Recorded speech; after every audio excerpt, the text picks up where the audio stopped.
As a small biz pro, I saw we roll, using procurement, program, and control. As a small biz pro, I saw we grow, using procurement, program, and control. I'm a businessman, yes, I'm an entrepreneur. Oh yeah, I'm a businessman, yes, I'm an entrepreneur. Oh yeah, I'm a businessman, yes, I'm an entrepreneur. Good afternoon and welcome to the Business Zone with Crystal and Gilbert. I am Crystal and Gilbert is out of town and will be back on the 8th. And I have a special co-host. My guest co-host is Miss Dawn Stroger. Your bestie. My Tell bestie. And she has been with me since Gilbert's been gone. I don't even know if Gilbert's coming back. You gonna tell Gilbert he can't come back? No, he can't come back. I'm having too much fun. I saw him on Monday. He said he'll be back. But then he's gonna go away and then he's gonna come back. And then when I go away, because I got some time I'm taking over the show. So you can pop in Yes. for a couple more times and we'll just have you. Well, we're gonna have you anyway. Remember you were gonna do a 5-minute insert for us. Yes. So we'll have One you day you're around. gonna have me with some clothes on so my husband can see me. Yeah, but what do you do for a living? I'm so tired of training. But that's what I do. That's what you do, right? So speaking of training, you were absolutely awesome this morning. Thank you. Dawn has had me out here. Now, this started out as a challenge here on the air. Yes. And I'm not one to be outdone when it comes to challenges, so I had to rise to the occasion. That's why I know her. I've known her for almost, how many years now? Yeah, quite a few. So she knows that I'm a dancer. That's what I like to do. That's she the exercise. Zumba with me. Yeah, that's how I found you, was through Zumba. And then after you moved on to greener pastures, I had to find another Zumba studio, so I did. We said we weren't talking about them anymore. We didn't give a name. You don't have to mention them. And then I got my salsa class and my burlesque class and all of that. But now Dawn has incorporated in some physical muscle some real training. workout. She called it the real workout. The real workout. Dancing is great. I love Zumba. You know that. I'm a dancer. I love Zumba. I love all that sexy stuff. Drop it like it's hot. Right. There comes a point when you need to pick up some weight. Okay, right? But I've been doing it for like 2 weeks now. Oh, yeah. It's been great. Yeah, it's been pretty cool. I'm not as sore as I was. I'm proud Let of me tell you, the very now first the weight's going to come off. Okay. Because the very first day, which was 2 weeks ago, I had to go teach in Pomona. Right. And I didn't come home and take a little nap after our session. And I'm driving to Pomona and I'm like, oh my God, I'm falling asleep. So welcome to my world. I kept trying to wake myself up and I had to pull off, go get some coffee. And I never drink coffee in order to get to Pomona so I could spend 4 hours straight teaching. Yes. But after that, I know to come home, take a nap, and then get up and get ready for. Okay, you have the option to go home and take a nap after you work out. Yes, I do. Oh, that's right, because you're an entrepreneur. You work for yourself, and your work doesn't start till really like 10 or 11, right? Right. I schedule my workout. So then that means you can come a little earlier so you can do more cardio. No, that doesn't mean that. That doesn't mean that because I don't go to bed until 1 or 2 o'clock in the morning. That's what time I go to bed. Yeah, so I can't be getting up at 4 or 3 hours. That's only 3 hours of sleep. You'll be all right. Yeah, so I have to go. I'm a night owl. So am I. I'm a night owl and I'm a morning person. Oh, see, I'm not really a morning person. I'm a both. night owl. I think I'm going to miss something. I think I'm just nosy. I think as I've gotten older, I think I've gotten a little bit better because it used to be when I worked for corporate America, and it could have been corporate America, actually. Everybody knew in the office, do not talk to Crystal before 11 o'clock because she just didn't do the morning thing. So after 11, I was mellow enough for people to have conversations. But you changed because you come in there ready to talk to me. I know. I'm smiling and ready to pick up weights. But I'm really proud of you. You've been doing well. Thank you. And I've extended the challenge until I'm no longer on your show. And then you've kind of made that kind of indefinite, huh? You didn't think I picked up on that, huh? So we're going to be working out for a while. Oh, wow. So you guys watch this transformation. She's going to look awesome. Well, thank you. You're welcome. I mean, you're beautiful now. We're just going to enhance all this. Yeah. So you can get your husband because you're single too, right? Uh-huh. Lord Jesus. Yeah, but I'm using it more so I can be better on the tennis court. Oh, okay. All right. If he comes along, that's fine. But mine is for the purpose of the tennis court. I'm looking for him. You looking for him? You know, well, I know he gonna come along. You got some good stuff, and he gonna be seeing you all over the place soon. So he'll have no choice but to come get you. I'm just joking. I don't need no husband. He'll be on my way. I can't get up as early. I know. You can't do a whole lot of things Can't that do you nothing. do. In fact, you gotta cut short all your extracurricular activities. Which isn't much. But I get it. Unless you get him in the gym with you. Yeah. Yeah, that's it. But yeah, we have a good group in the morning. Mm-hmm. Yeah, we have a good group. So how was your week? How was my week? Uh-huh. Oh, great.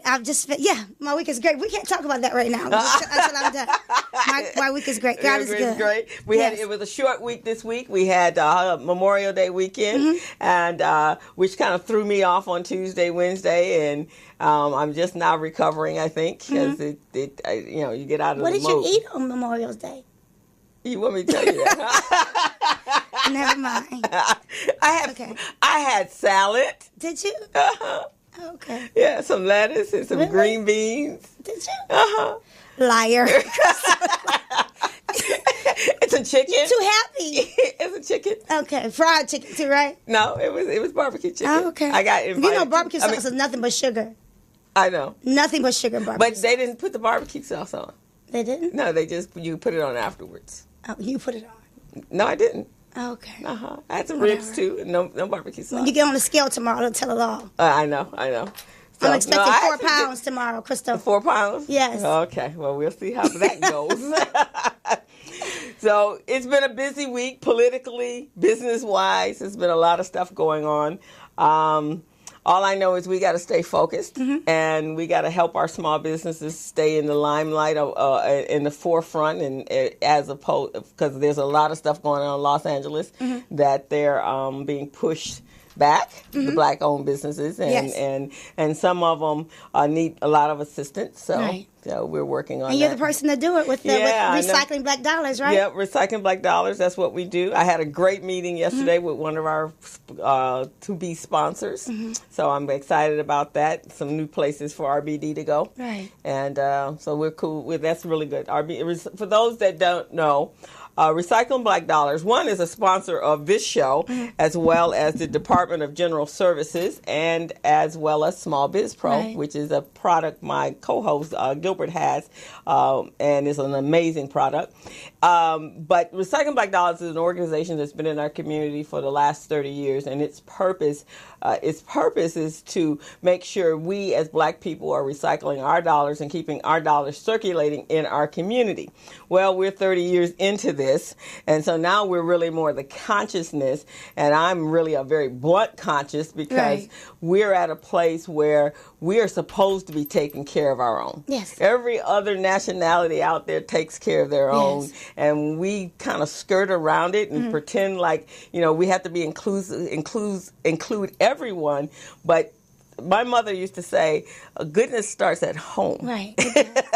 Yes. You take care of the family first, and then you move out and bring everybody else in. So Recycling Black Dollars, we do it through marketing, we do it through highlighting businesses, and as well as the show was the Business Zone. And entrepreneurs, And that's what I like about, since you've taken over it, Recycling Back Dollars, that's what I've noticed a change in what you're doing in terms of not just businesses, but also the workshops and things that you're doing. Yeah, I do a lot of workshops. One of the things I found when I first got involved was the fact that a lot of our black businesses don't have all of the tools that they need and the knowledge. And we assume because we know that they know, they do not know. Right. And so that's kind of where my skill set came as a benefit to RBD, is to make sure that we're having programs and getting them to other places. We're not the only one. Right. We have a guest today, Candace Anderson. She's with Pacific Coast Regional Center. Right. They also offer that. This is offered throughout the city, and it's interesting.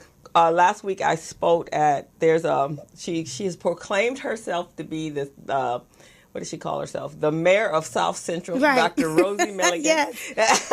And so she asked me to come and speak to the group. She had a town hall meeting last week, and I was telling them about all the classes that is all over the city, and they're like, we never hear about them. Like, oh, where are you guys? Yes. Because it's impossible not to hear about every one of us are doing classes. Right. But I do know that I've had classes, and no fee, and I know PCs they don't charge, and Vermont Slauson, they don't charge, and we can't even corral the people. We might get 10, 15, 20 people in a classroom, and it's ridiculous. Yes. It's ridiculous. They'll come out, initially they'll come out for the informational a seminar. I did a minority certification training class a couple weeks ago. The one that I missed that you didn't tell me about? Yeah, the one you missed. But when's the next one? The next one's going to be in August. Okay. And so we had about 70 people come out to inquire. But they pay for that. But this one they had to pay for, right? And usually when you put a price tag on it, people are more serious about it. They come and they think they value the information differently. Right. So this is a different level of information. The generic information, it was the information that you can really just Google off. Right. But to bring Gilbert out, who this is his specialty, and he's giving of his time and giving you the tips and the resources and introducing you to people that can make it happen. Yeah, you have to have some skin in the game on that one. Yes. And so we literally got about 15 people in the class after we said it was going to cost us some money, or cost them some money. But we even made that simple. We're like, okay, pay us in 3 easy installments. I mean, come on, you can't give them everything. Yeah. So that's the way it is. But we will not stop. Why you get to have your microphone down there and mine got to be all up in my face like that? I don't know. Because you're the queen? Because it's your show? Maybe. It's okay. Okay, so Monday, your show, then it'll be all up in your face. Oh, my show Monday? So tell us about your show. My show is called Build the Body You Want. Where we talk to everyday, average, ordinary people who are making extraordinary transformations. And we find out their secrets. That's my show on Monday that you will be on this coming Monday. Yeah, so you're good on your show. Thank you. I'm trying to be good on your show, but I'm trying to remind myself it's your show. Well, but we love you as a guest. We have you guest. So we got a guest here who's got to go catch a plane. So we're going to go take a quick break, and then we're going to bring him on. All right. Let's bring him on. Okay. Are we gonna get a fourth chair? Hello. Meet Larry. Larry is a general contractor. Larry is very good at his craft, but Larry has a very tough time managing his paperwork because he is busy taking care of his clients' needs. Larry just cannot find his important business documents when needed. Larry is also being passed over for bid opportunities from prime contractors because he is perceived as not ready. He doesn't know where his business license, certifications, insurance, and other key corporate documents are located most of the time. Lucy owns an auto body and collision repair shop and has been using a business management and procurement assistance program called Small Biz Pro to keep her business organized, business ready, contract ready, and bank loan ready. Small Biz Pro is a 3-in-1 cloud-based business management, procurement, and market research assistance system designed to help businesses become business ready, contract ready, and bank loan ready. It also provides back-office operation solutions for small businesses. Lucy is able to stay ahead of her competitors because she uses Small Biz Pro to manage her business daily. Lucy just clicks on Small Biz Pro from her tablet, mobile phone, laptop, or any internet-accessible device for data retrieval, and she's got it. Lucy introduces Larry to Small Biz Pro, and now Larry is more organized and can now find all of his documents and new bid opportunities in seconds. Larry now saves $120 in labor costs for each missing or misplaced document. Just simply go to your web browser and log into smallbizpro.net and register today for a limited 30-day free trial offer. Services start as low as $1 per day. Let's put the competition out of business. Small Biz Pro. If you stay ready, you don't need to get ready. Register now at smallbizpro.net and begin saving money. Email info@smallbizpro.net or call 626-533-1186.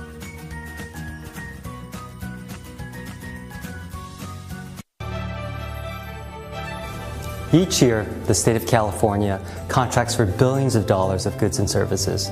We as a state can and should leverage our spending power to achieve policy goals that help the people of California. One major policy goal we have is to create jobs and grow our state economy. Promoting the development of small businesses within California is a great way for us to do that, because California small businesses are the engine of economic growth. 95% of companies in California are small businesses. And with the right opportunities, these small businesses can grow to become the next Apple, Netflix, or Tesla. So let's all do our part to promote small business development and grow our state economy. Together, we can really make. Hello, meet Larry. Larry is a general contractor. Larry is very good at his craft, but Larry has a very tough time managing his paperwork because he is busy taking care of his clients' needs. Larry just cannot find his important business documents when needed. Larry is also being passed over for bid opportunities from prime contractors because he is perceived as not ready. He doesn't know where his business license, certifications, insurance, and other key corporate documents are located most of the time. Lucy owns an auto body and collision repair shop and has been using a business management and procurement assistance program called Small Biz Pro to keep her business organized, business ready, contract ready, and bank loan ready. Small Biz Pro is a 3-in-1 cloud-based business management, procurement, and market research assistance system designed to help businesses become business ready, contract ready, and bank loan ready. It also provides back-office operation solutions for small businesses. Lucy is able to stay ahead of her competitors because she uses Small Biz Pro to manage her business daily. Lucy just clicks on Small Biz Pro from her tablet, mobile phone, laptop, or any internet-accessible device for data retrieval, and she's got it. Lucy introduces Larry to Small Biz Pro, and now Larry is more organized and can now find all of his documents and new bid opportunities in seconds. Larry now saves $120 in labor costs for each missing or misplaced document. Just simply go to your web browser and log into smallbizpro.net and register today for a limited 30-day free trial offer. Services start as low as $1 per day. Let's put the competition out of business. Small Biz Pro. If you stay ready, you don't need to get ready. Register now at smallbizpro.net and begin saving money. Email info@smallbizpro.net or call 626-533-1186.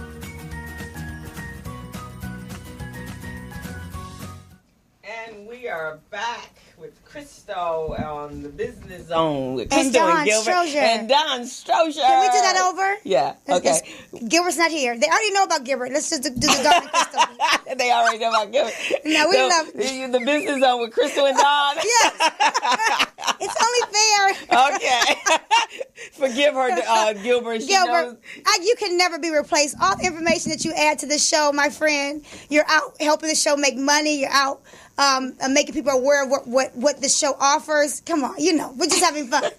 But until you get back, it's Dawn and Crystal. Crystal and Dawn. Crystal and Dawn. So you are back. We are back. We went away for a quick little break. So now I want to introduce our guest. And we're quite honored. And this is because my bestie over here is always thinking about me. Yeah. So this gentleman hails in from Atlanta, Georgia. Yes, ma'am. And he's doing some major stuff on the southeast coast. And his name is David Shands. Shands. Yes, that's a different name. And he is an author. He's a fashion and inspirational leader.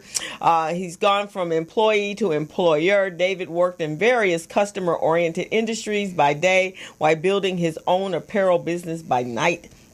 He coined the phrase, sleep is for suckers, starting out with wristbands and a unique story, later evolving into a clothing line and a way of life, a specialist in motivational speaking and mindset tailoring. David works to inspire, uplift many with his brand title, If You Lose Sleep Doing What You Love, You Will Eventually Live the Dream That You Only would have dreamt. In a few short years, the sleep is for sucker concept has evolved from selling T-shirts out of the back of the seat of his car to selling his message on apparel across the globe. He lives by his code, Sleep is for Suckers motto, and has an entrepreneurial spirit that continues to garner recognition from his peers and others from all walks of life. Welcome, David. Glad to have you. So sleep is for suckers, huh? Real, and you wonder why I'm never sleeping. Well, I don't sleep either, so no, I guess. Like the bio said it all. I can leave. Thank you, ladies and gentlemen. I don't got nothing else to talk about. So what inspired you? What has inspired you to become an inspirational speaker? I got around inspirational speakers. Yes. And really one day, I built my clothing brand. I was working at the Cheesecake Factory, built my clothing brand to where I could quit my job and I could sustain my income. Okay. And I opened a kiosk in the mall, and maybe like a year in, my friend said, hey, come to this school, let's do a career day.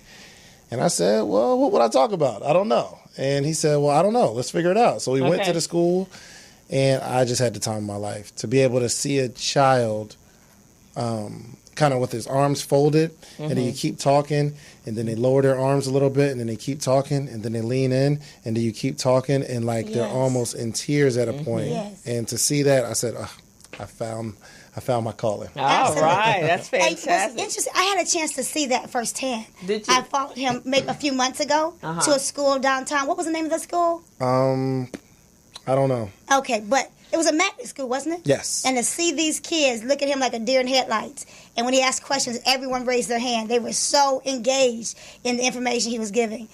It is was interesting. It was awesome. Because our children, in today's educational system, they're learning by route. So by you coming in and giving them this new way of thinking and new opportunities that are out there, I do the same thing. We teach kids on how to become entrepreneurs, but I think I had a rewarding experience. I went to Dorsey High and spoke with some kids, and I did an 11-week program. When I first got there, it's like, okay, these are not like my biz kids, because we kind of handpicked those kids. These kids are pretty raw, and at first my co-partner, my partner said, maybe we don't want to do this. I said, oh, no, we want to do this. But those kids are not even touched. And so everything is just kind of thrown at them, but they don't really engage. So when someone like you come out, or myself, or anyone that's talking to kids or meeting kids on their level and telling them that there's a better world out there, that's an awesome experience. Yeah, absolutely. And the experience is amazing. But I don't think that experience necessarily lasts. So I love to go talk to the kids, but I also love talking to the teachers because they'll feel a certain way when I'm there. But I mean, the information's lost because life hits them as soon as they walk out the doors. And we need somebody to sustain that fire, right? So I did a staff training yesterday at a school, and I asked the teachers, what is your vision? We're not talking about the kids right now, but what is your vision? Because on the outside, these gang members are giving these kids a vision. You see that car? You can have that. Those girls, you can have that. The money, you can have that money from the drug sale. Oh, for you sure. Can have all that that lifestyle, and they'll paint this elaborate picture. But then you come to school with a teacher, and they say, hey, you shouldn't be involved in gangs.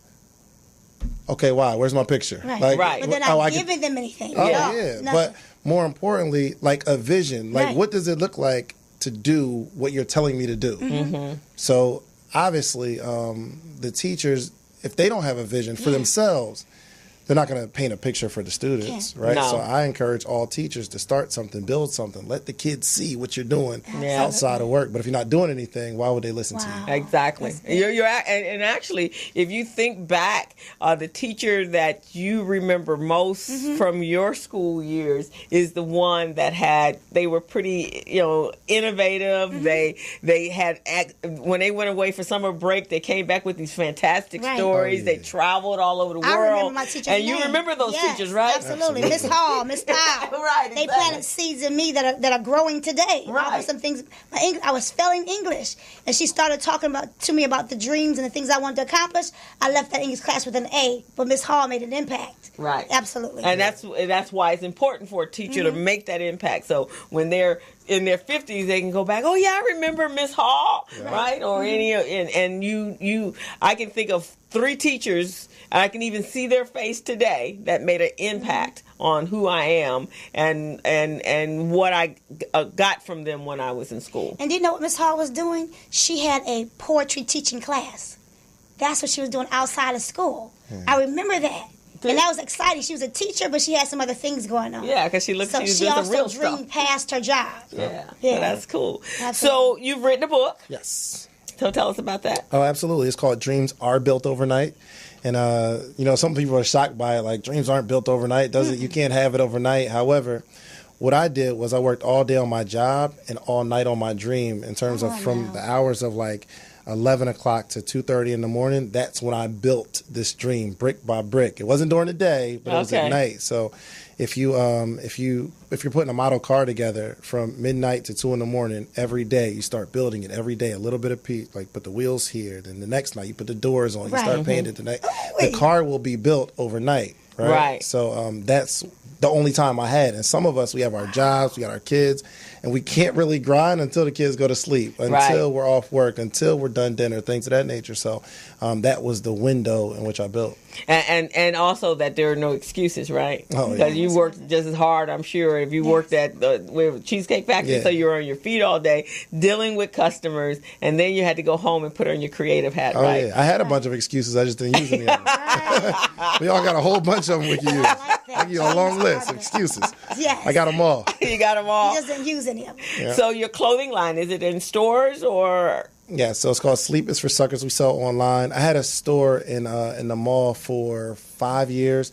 I literally just let it go last month because I'm doing more traveling and I'm more on the entrepreneurial side of things, because I built a business and I started teaching people how to build a business and watching their businesses be built. It's insane. I have this phrase that you're not a leader until you create one. And I feel like I'm not a true entrepreneur. I don't think I have the true formula until I can give it to somebody and they build it and say, whoa, that works for me. Yeah, so once I started seeing that, I'm like, because now you've duplicated yourself, right? Well, you've definitely duplicated yourself with me, because I have not slept in the past few days. I actually, I work during the day, and then I go into this place at 6 at night. It's called The Collective, and they're open 24 hours. I go in there and I do my work. So I left there at 4 this morning and went straight to teach my class. That's been the last few days for me, because I'm building something big that we talked about. Yes, ma'am. I just finished 30 videos. Yes, ma'am. Yes, I love did. She's getting ready to take it up to a whole nother level. Yes, God is good. Yeah. Y'all know what is exciting I'm tired, too? but he's I saw good. these stats. 6% of entrepreneurs have a business that is their main source of income. Yeah. So if you are an entrepreneur out there, you are a part of the 6%. 6% of people have an idea, build something, and can live off. That's the main source of their income, off something that they built. So congratulations to the 6%. That's us. Yeah, well, I actually became an entrepreneur 30 years ago. Wow. I kind of told my age, but I left corporate America. I went to college, came out, did not do anything in the degree that I received. That's everybody I know. And then I was like, wait a minute, but I'm a third generation entrepreneur. So I knew, even going into corporate America, that there was an end game for me. And so I used that for my master's program, watching and seeing how the different, and my core skill set is accounting and bookkeeping. So that's what I went to school for. And so I knew I could take those skills and start my business, and then I created it there, and then I moved, kind of grew into a business coach from there, and trainer and all that sort of stuff. But my whole family, we're all entrepreneurs. So I'm gonna ask this question of you: who was the entrepreneur in your family? My dad was an entrepreneur. He never did really, really well at making money, but it's so funny. I was when I was a kid, me and my brother was a kid. My dad, he would always invite these people to the house. He had like this whiteboard, and he would tell us to go upstairs and don't make a sound. Do not make any noise. And I was like, well, first off, why you have all these people coming to the house, and why can't I make noise in my own room? I thought I was grown, like it's my room, as if I paid rent. But I grew up, and I was kind of just thought it was weird my whole life watching that. And I grew up, and I was babysitting my cousins one day, and I was in network marketing, right? Okay. So I had like a home meeting where I invited all these people to the house, and I remember telling my cousins, go upstairs, don't make a sound. I said, oh, shoot. And that's what I called my dad. I just realized you were in network marketing, wasn't you? And he explained to me. I said, that's funny. But my dad, he taught me so much as a kid. He would never, ever, and I thought he was mean growing up, because I would ask him a question, and he'd never give me the answer. So he never just give me the answer. Right. He'll lead me. He'll ask me a bunch of questions from my question. And then I learned in school, you should never answer a question with a question. I was like, Dad, that's rude. But he always answered my questions with a question that made me answer it. And finally, I say, oh, that's the answer. And he just looked at me like this. But I thought he was mean. Right. But he was wanting you to use your own brain to find the solution or the answer to the question that you were asking. Because he was already kind of implanting the entrepreneurial seed. Because you got to go find your own stuff. Oh, for sure. When I became an entrepreneur, everybody I knew worked for someone. There, I was a lone ranger out there, nobody. And they're looking at me, you leaving a good job to go out on your own? I said, I can't stay here. In fact, Les Brown was the only way I got to the company because I listened to him from the moment I walked out my door to the moment I got to the job. I even at lunchtime, I was listening to Les. So did I. And then I came back home, and then I go home. It's like, okay, now I got to go back to that place. So I already knew that at some point there was like I said, an end game for me there. But it was just a lonely road because nobody knew how to do it. And I had to kind of lonely because most of my friends look at me like I'm crazy. You still doing that? I know. Yeah. They don't understand. No, they don't. And I have more friends now and more people that are around me that are entrepreneurs. So now but there's the conference that I go to. I don't know if you've heard of Dr. George Fraser. Yes. Okay. Of course. So have you been to the Power Network conference? I haven't. Oh my God. You want to go where everybody's speaking the Wakanda language? Then you need to go to the Power Network because you walk in here, you're like, oh my God, these are my people. Where you been, people from all over the country. And it's just an awesome experience. Wow. And you come out and all these people are collaborating with you. But we're all talking business and we're all talking success and we're all talking how to take our businesses to the next level. You really do need to get there because he's got some powerful speakers. And once you become a George Fraser speaker, the whole everything just opens up. Really? It's like the Holy Grail opens up. Write that down. I think the Holy Grail has already opened up for you. Yeah, but because you work with kids, he actually has a program. So when the adults are doing the Power Networking Conference, the kids have their own conference there. And so they raise money and the kids come free. For every paid adult, a child gets to come free. Nice. So they use all their trainers that are in the youth space and they use him. So you want to give him a call. He's very personable. Just reach out to George Fraser. I'm on it. George, hit me. Let's talk. You're listening, George. Let's talk. So one of the things you said that was very interesting was, and this is probably from your father, because if he was in network marketing, the two things that happen in network marketing is they give you some of the best experience and training in any. I mean, you can't even work for someone to get that kind of training, right? Because you're actually selling something that's not really tangible. Selling a dream. You're selling a dream, right? But they duplicate the people. So they create a franchise kind of methodology, and that's how real estate is sold as well. Everybody's doing the same thing, selling the same thing. So that's the ultimate in creating a business is can your business be duplicable? And that's what you were saying. Yeah, absolutely. So then you can transfer, and then that person can go off and create their own business. Exactly. Yeah, that's pretty cool. Right. Share with her one of the ways in which you're duplicating yourself through your calls, your conference calls. I'm going to call with her on Sunday night and then again on Thursday nights. Tell us about your calls that you do. So we have a coaching program called Sleepless Nights. It's just a group of people who are just amazing individuals, all of us going towards the same direction. And I think that's one of the keys to success. You got to get in an environment where everybody's moving in the same direction. Right. So as our program started to grow, actually I reached out to Life, who's in the group, who's one of the most amazing speakers that I ever met. And, he's a powerful speaker. But I was like, man, can you teach people how to do what you do? So now he has his own call on the platform where he's teaching. And the teaching isn't for the other people in the group. It's for him. He gets a chance to teach and really hone in and go into his craft. And I've seen his ability go from zero, or he was never at zero, from 1,000. He was never at zero. But it's so night and day, and he's so versatile. I've never seen, some speakers are motivational, like masters at motivation. Right. Some speakers are amazing teachers. I very rarely see a strong blend of the two. Right. Exactly. And when I met Life, he was a powerful speaker, but now he's one of the best trainers, and I believe he's going to be the best speaker on earth. No doubt. Wow. So any platform I'm on, I let him open for me because I know I'm going to have to open for him one day. I got the mic right now, but I know I'm going to have to open for him one day. And that's your Thursday night call, right? That's on that call as well. He does. Well, it just went to Tuesday. Okay. So he does the speakers training on Tuesday. Oh, okay. But I think just every school we went to. First off, Ray Keffer, his foundation brought us all together. He said, I don't care what you do, I don't care what school you go to, but I'm gonna bring you out here set up some schools to talk to, and we're just going to do it. So he set that up, but every school we go to, everybody gets to speak. And I think that's important. Wow. That everybody gets a chance to shine. Everybody gets footage. Everybody gets to put out the content. That's it's fantastic. Not just about me. So when you're you're going into these schools, so basically what's the format of your program? I think we have a very special gift of deciding what the format is there when we get there.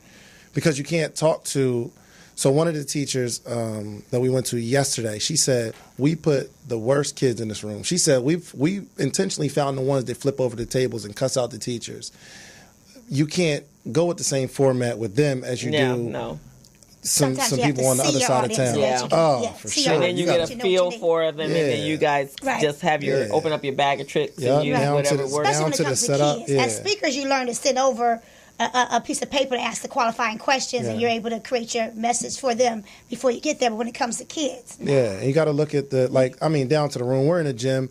Sometimes you can line up the chairs, but sometimes that doesn't work in certain environments. So we set it in like a semicircle, and then we talk. So it kind of depends on the school, and I think once you do that over and over and over and over again, you can get there, assess the situation, say, okay, this is how we're going to run it. This who needs to open. This is how we need to split them up or whatever. So. And what's the feedback from the kids when you guys finish? Oh man, it's when you go to the toughest schools and you can see like a single tear drop down the hardest person in the room's eyes. It's complete silence. It's not like you go somewhere where the kids are talking to each other. When we go into a school, it's complete silence. Complete. I had when I did the program when I went over to Dorsey, these were some rough kids. I tell you, they were definitely rough, and some of them were foster care, and they just like hardcore.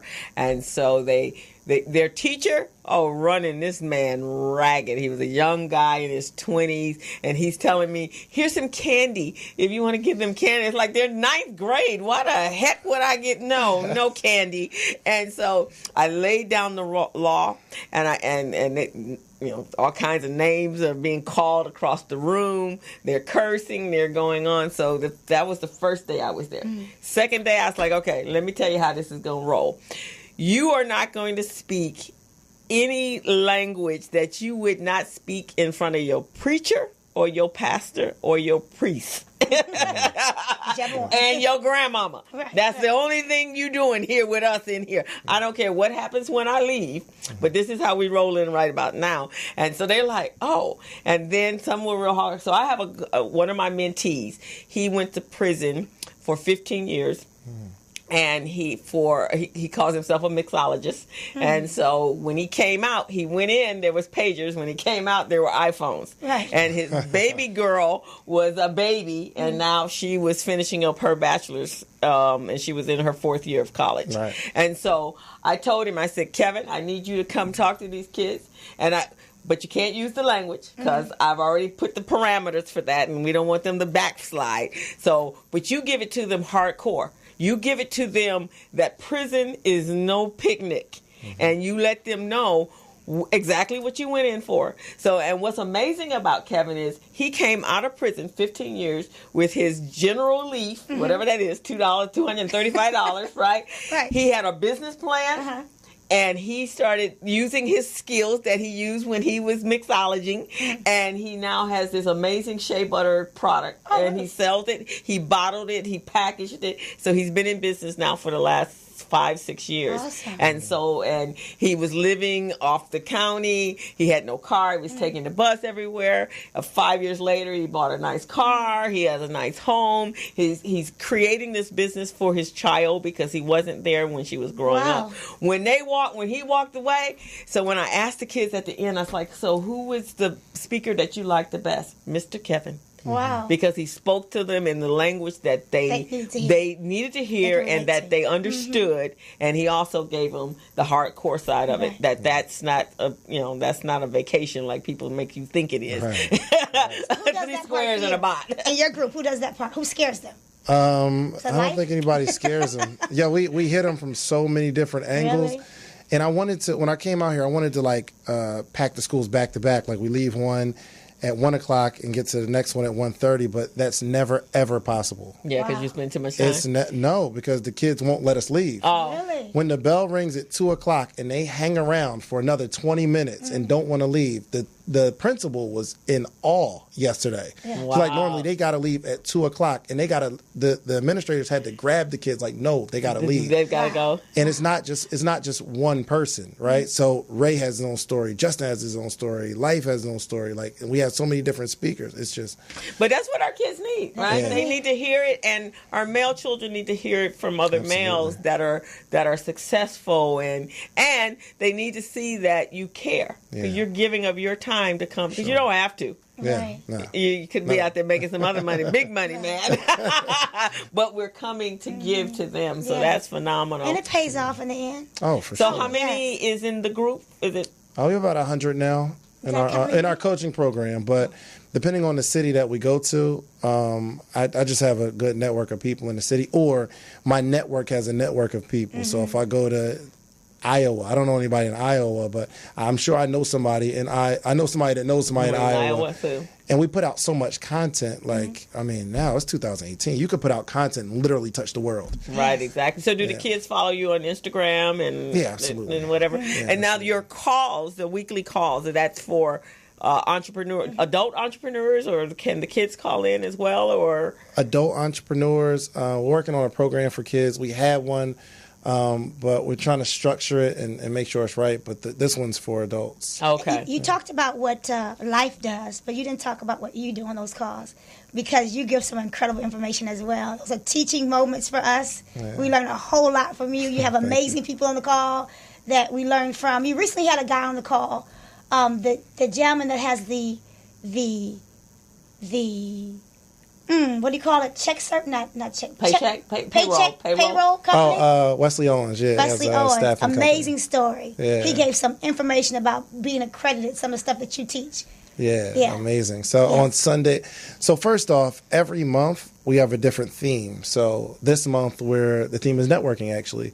So every month we have a different theme, and my philosophy is if we just talk general entrepreneurship stuff, you'll grow some, but if we have a different focus every single month, you'll grow in 12 different targeted areas every single year. So we have a different theme if it's month. Marketing, if it's e-commerce, every call that month is every about aspect of being in business. Yes. Yeah, because one of the biggest problems, challenges, I would say, in Black-owned businesses or African-American-owned businesses, they never have set aside any money for marketing. And so the businesses are based upon people walking in to their business, and they don't even, there are so many free ways to advertise now, but because they haven't really, and this is the second challenge, is they really haven't embraced social media as they should, because it's an incredible tool. Because just last week, I think one of our shows, the shows that the Mackeys were, and we talked about Egypt, that I reached about 50.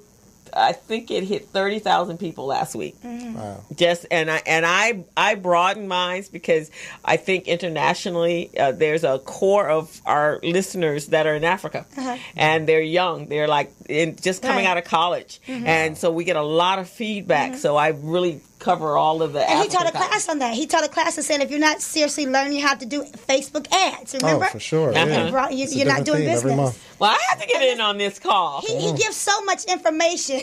I had to take a break so I could start applying some of the stuff. I was like, okay, let me take a break really quick and start working. Because he was calling me like, Don, what you got? What you got? And I didn't have anything for a minute.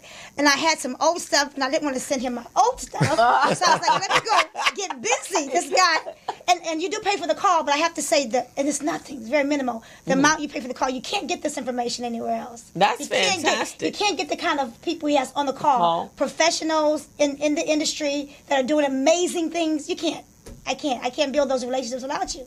That's awesome. That should make you feel good. So we got about 10 minutes. We want to bring Life up. Yes. I know he's over there photographing and being the cameraman. So let me tell you, I was on a call with David, and I heard this voice talking, and then they said he's teaching the speakers call. It was on Thursdays at the time, because I've been off for about a month.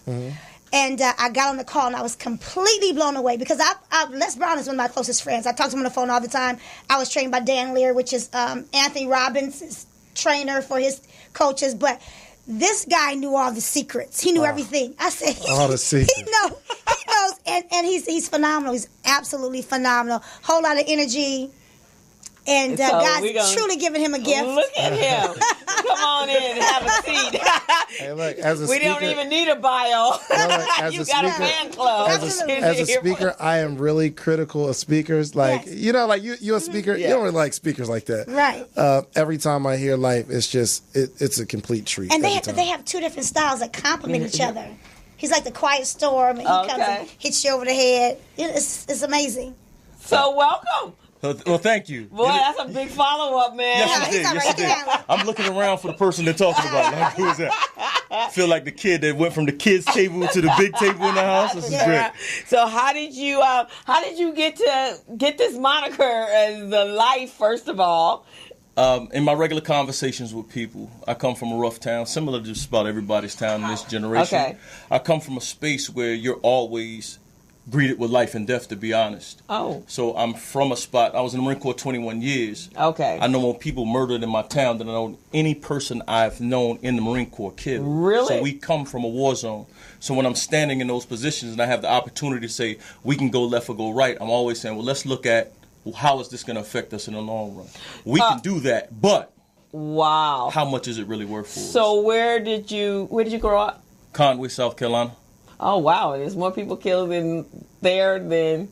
You know, is it from gang violence or... We don't have gangs. You're from this side of town. The worst part is the town is so small, you're beefing and shooting at people that you call their mother's auntie. You slept in the bed with them, did backflips on beat-up mattresses with them. And these are the people that today we're cool, tomorrow you're dead. Wow. So it's a different dichotomy than that a million is. of us in the city. Wow. So you don't even know how to grew mourn up when it there. I happens. mean, you're like family if you grew up and if the town is that small. Yes, ma'am. So the politics starts becoming very different. Wow. So when I speak, it's one of those things. So you're coming it's life from the and heart. death on Yeah. me. Yes, ma'am. Wow. Yeah. Well, you definitely That's would where have a passion story for comes a from. child. Say again? You definitely would have a message for a child. The reason I do this is because I didn't have, my mother put me out in the 7th grade, sent to live with my grandmother who was 75 at the time. And then I had a mentor that came in, and he had this weird, you ever seen Lean On Me? My mentor was like Joe Clark. Like, he literally put me in front of the school and was like, listen, this is what you will not look like. Oh, if he didn't brush his hair, he didn't wash his face. He didn't wash his face, he didn't brush his teeth. If he didn't brush his teeth, he didn't wash his hind parts. And he didn't say hind parts. Yeah. My whole life, this guy's pushing me. Never told me I did good. I retired in the Marine Corps, and I'm spazzing like, you gonna tell me I was the greatest. And then what he said to me was, what he broke down to me was this. And he says, sit down, son. I said, I don't want to sit down. He said, sit down. So I sit down, and he says, you've always been the best. You've been the best since the first day you walked through the door. You have always been the best. The thing is, you wasn't scared of the streets. I had to challenge you different to put you in a position to always have something to chase. When I retired to Marine Corps, they wanted me to go work on airplanes for $30 an hour. But every day for the rest of my life, I've decided to give him a return on his investment and take care of this village. So life is not just a name, it's a reminder how easy it is to slip into death where we come from. Wow. Okay. So how did you meet? Told you, I tried to tell you. Y'all asked for this. My God. Wow. How did you meet David? How did you guys cross paths? Look, divine intervention. I know God is at work, no Yes, doubt. indeed. So walking through the mall in Atlanta, I'm in Atlanta speaking at a college, and I'm walking through the mall. He is the master salesman. Look, he's not going to blow us up. Yesterday we're in a mall. There's other people at the kiosk that we don't know. He stops at their kiosk. The lady's walking by. He sells them a shirt. Their shirt to this lady who says, I already got 3 or 4 of those shirts. I don't want those shirts. He's like, no, you're going to get... David sells this lady another shirt. I believe it. Ultimate hustler. So I'm walking through the mall. I'm in Atlanta. I just got finished speaking. David hits me with this. Hey, what do you do? I was like, what do I do? So I go into telling him I do motivational speaking, and he picks my brains, which I'm thinking these are the best answers in the world. Right. Now I know he's probably looking like he don't know it all. But we sat right then in that moment and built a rapport. We talked for a while. The next time I came to Atlanta to speak, we spoke again. The third time we were in Chattanooga doing the Black Wall Street tour. Fantastic. And it's been wow. since then. Well, that's, when God wants people to come together, he uses his messengers, doesn't he? He does. I have someone that I'm going to introduce to both of you guys. I'll have to get your contact information. It's a good friend of mine. He just wrote a book called Barbed Wire Souls. And in the purpose of it, he has an organization called Wired Souls. And it's for kids and teaching them to use stories to tell their stories. And his book is about the conversations that he had with his grandfather to help him become the man that he is. And like you, he saw a man kill a child. He saw someone killed when he was 7, right at his feet. And his mother sent him from Philadelphia to Arkansas to live with his grandfather. And that's who raised him and told him stories to help him make better choices. Wow. So the book is about creating dialogue and be able to, and vernacular that you can speak to law enforcement, that your whole goal is to get home. So I want to make that introduction to you guys. He's getting ready to do a big tour as well. He's a motivational speaker as well. His name is Greg Winston. Pretty awesome speaker as well. And I think you guys would really, because he's looking to get out there and use his book, and he has action items that are in the book that kids to sit down and really think about what they're doing. So I think you guys would be a fantastic synergy to really do. And he's from Arkansas, but also I think he's somewhere else in the South. So there would be some Kenyanship from the Southern flavor. But can I ask Life if he would finish with a poem? Let's go. Right, David? That's right? how you end it. There's no other way to end this. There's no other way to do I'm not saying that we're ready to end. I'm not saying we're ready to end, but before you end, you got to let this man say something. Give us one of those. Yeah, we can. Go ahead and do your do. So, are you ready now? Whenever she says. Let's do it. Since we've been in LA, I realized from the East Coast perspective of things, when you hear LA and the schools that we were in, you're thinking you're going to walk into something that's totally insane, right? And when I get there and I realize, and I do intense therapeutic foster care for the last 13 years, all kids are the same kids. I didn't meet any monsters, and it wasn't lions and tigers and bears. It's just realizing we went to the first school to remain nameless. There's a system that's in play. Yeah, there is. That a lot of people miss. There's a system that's in play, and what we're seeing is propaganda says, oh, this is great, till we sit down and ask questions and take a proper gander, a real good look at what's going on. So back in the day, there was this show, I don't know if y'all familiar, it was called Good Times. You remember Good Times? Yes, remember Good Times. At first, I thought this was the greatest show in the world. And I'm like, yo, this is great. Right. James Evans, the best father in the world. Well, he's the only father I really saw. So I'm thinking, and then when you look at it with a propaganda, you can get by the propaganda. He was abusive. His family was scared of him. He was never going to get out of the job. They had to kill him off in the show because he's saying, I'm never going to get out of the job. There was a system in place that was setting our minds up. So I wrote this poem off of listening to the show. Let's just start at the middle part. Keeping your head above water, making a way if we can. Temporary layoffs. Good time. Easy credit rip-offs. Good times. Scratching and surviving. Good I know a crackhead when I see one. Standing in the child line. Good times. Ain't we lucky we got him? Boom, boom, boom, boom, boom, boom. Good times. Yeah. Sorry. I said, wait a minute.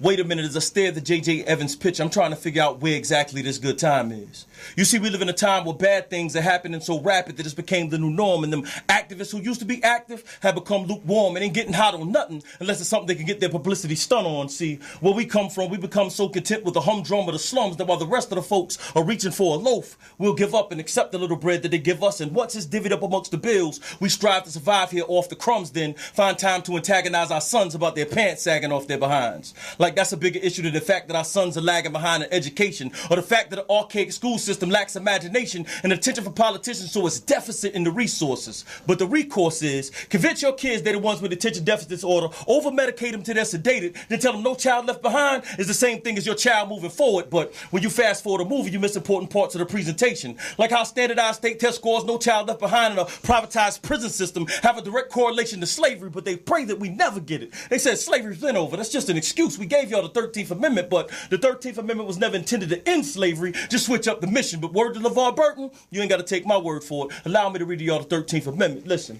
it said neither slavery nor indentured servitude, except as a punishment for a crime whereas a party shall have been duly convicted, shall exist in the United States in any place subject to its jurisdiction.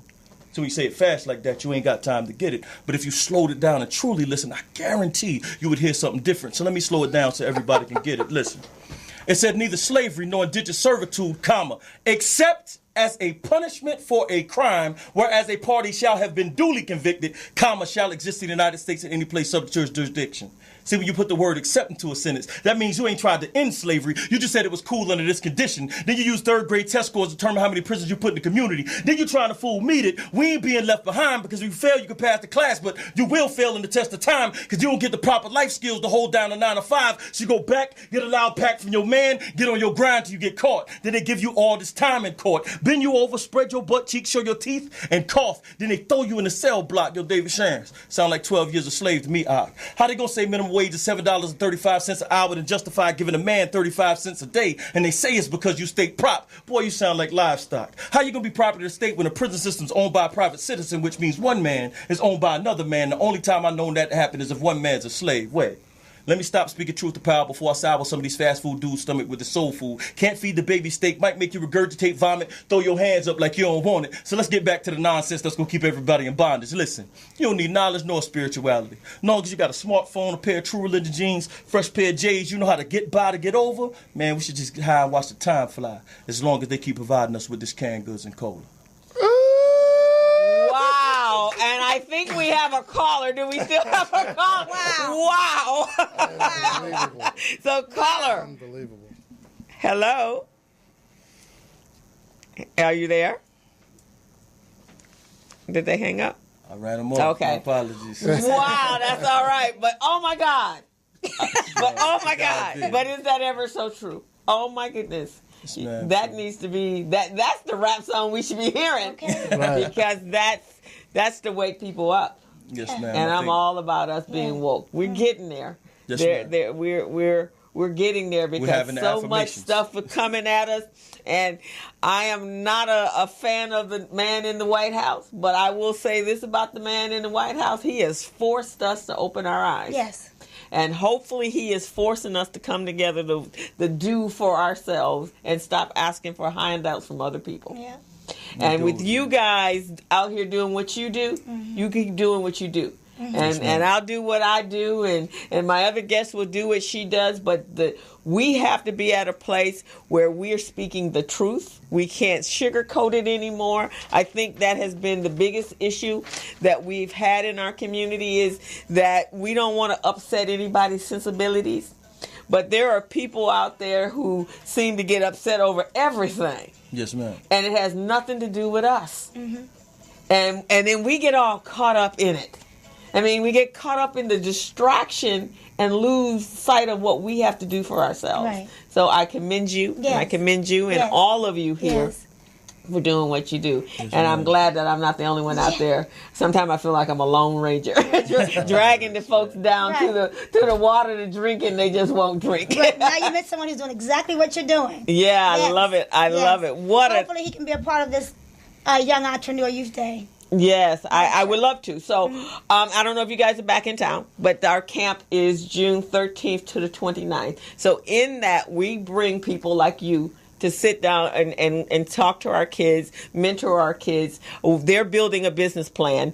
And at the end of the business plan, after they the feasibility of it and understanding the entrepreneurial mindset and what business is all about. And we take them to a financial park in Glendale. So it's a junior achievement program so they can understand financial literacy.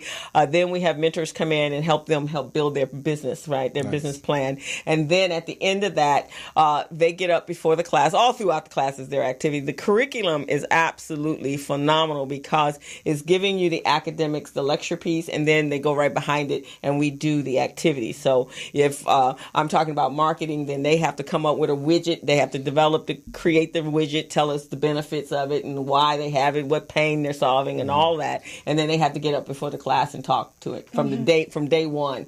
And then at the end of the 3, now this is a 9-month program that's in schools, and we condense it down to an intensive 3-week program. Oh, wow. It used to be 10 days. Last year it was 10 days. We gave them an extra week for financials.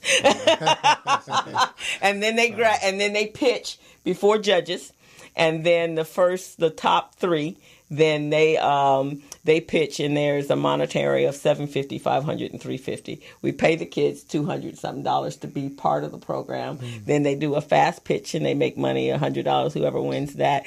Then they have a sale day where we invest $25 in there going to buy a product, and then they come back and market it, and they create the marketing promotion, invite all their friends and family, and if they sell over $25, then they make the profit from that. Wow, great. And this is a value of a $1,500 program for free for 25 kids. So and the kids are from 8 to... The kids are from 12 to 18, although we have some 9 and 10-year-olds, and always 9. In fact, last year our kids that won were 10. I have a similar program in North Carolina called the Yale Young Entrepreneur Learning Lab, where we teach them to create shirts from scratch. All the fundamentals of entrepreneurship, they market it themselves. Whatever money they make is theirs to do with what they want. And then we do the financial aspect, 50, 30, 20, and teach them financial literacy as well. Yeah. So fantastic. Yeah, and so what we need to do is create entrepreneurial schools so that the kids can go there like a Marcus Garvey school. We're working. All right, because that's what needs to happen. Sure. That's the dream. That's what needs to happen. Yeah. Where that's our trade school, right? Yes, indeed. Teaching you how to become an entrepreneur and then creating a business that can send you to college. Yes, ma'am. Well, it's been wonderful, and I know you got a plane to catch, but when you guys get back to town, definitely reach out to us. Thanks, and I'm going to get your information from Dawn and introduce you and make the digital introduction to Greg. Please. I think you guys can do some powerful things together. You guys are already doing some powerful stuff, but together. But I need both of you back here on a Thursday. We're going to make it happen. We're going to make it happen. As soon as y'all say go. All right. Thank you for that incredible poem. Wow. Thank you, man. And you guys have already did your own video, but this is a clip. Well, let me say something to the gentleman who brought you guys here. What's his name? Ray. Thank you so much for Ray, what you're doing. Yeah. And Ray, we're going to have you come as well and be able to talk about your program. Yes. Okay.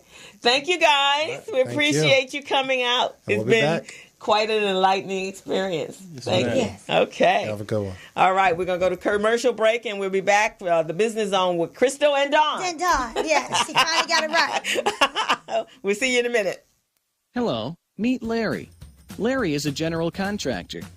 Larry is very good at his craft, but Larry has a very tough time managing his paperwork because he is busy taking care of his clients' needs.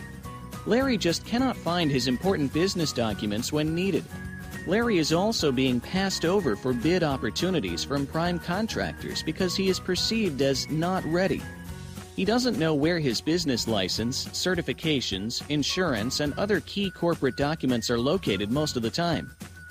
Lucy owns an auto body and collision repair shop and has been using a business management and procurement assistance program called Small Biz Pro to keep her business organized, business ready, contract ready, and bank loan ready.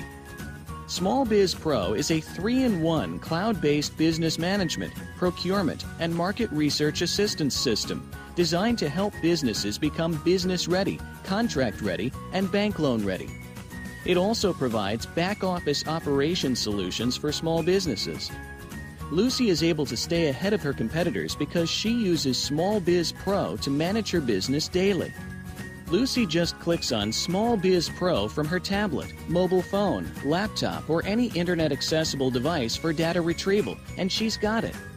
Lucy introduces Larry to Small Biz Pro, and now Larry is more organized and can now find all of his documents and new bid opportunities in seconds. Larry now saves $120 in labor costs for each missing or misplaced document. Just simply go to your web browser and log into smallbizpro.net and register today for a limited 30-day free trial offer. Services start as low as $1 per day. Let's put the competition out of business. Small Biz Pro. If you stay ready, you don't need to get ready. Register now at smallbizpro.net and begin saving money. Email info@smallbizpro.net or call 626-533-1186.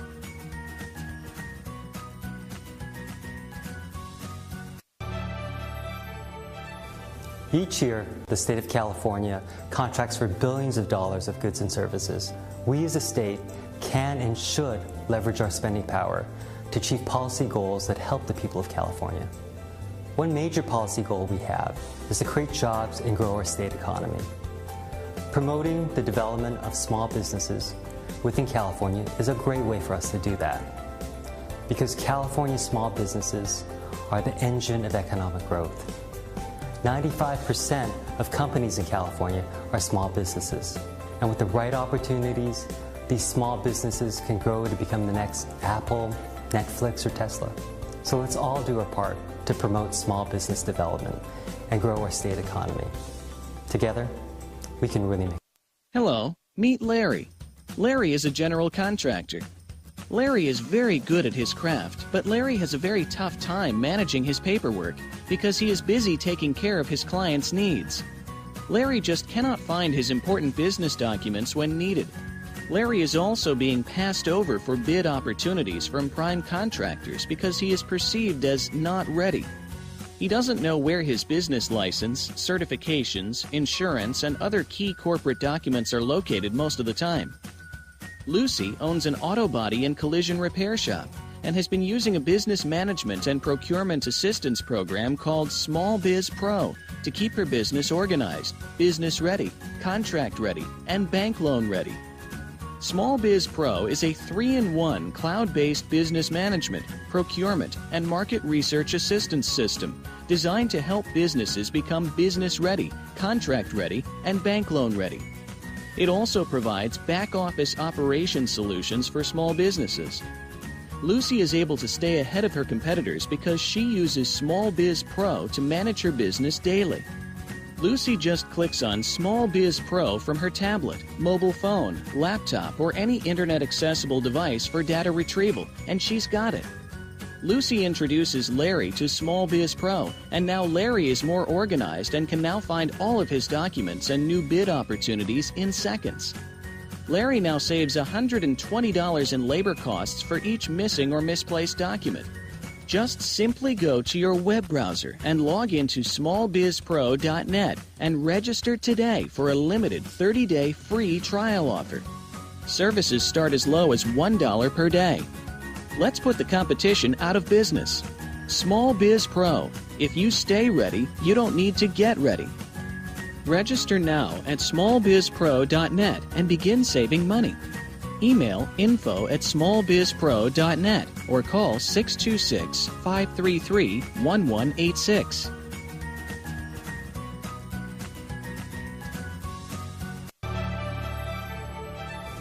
Each year, the state of California contracts for billions of dollars of goods and services. We as a state can and should leverage our spending power to achieve policy goals that help the people of California.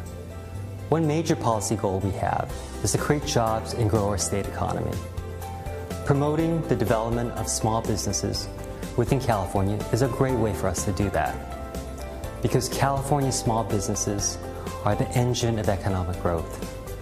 95% of companies in California are small businesses, and with the right opportunities, these small businesses can grow to become the next Apple, Netflix. And we are back. It was just so much energy. Don, you usually a bundle of energy, but it was like Dawn. That's exciting. What? Multiplied by 10 Yes. to the 10th power. That was awesome. That was awesome. Speaking the subject that is most dear to my heart is our kids and creating new businesses and new business owners. And those guys are just awesome. So now we're going to be razzled and dazzled by someone that's been in our community that's really all about business, all about us doing great business with programs and services, from the entrepreneur to the veteran and they have money for people, and they've been working with a program for the Business Interruption Fund for the Crenshaw District.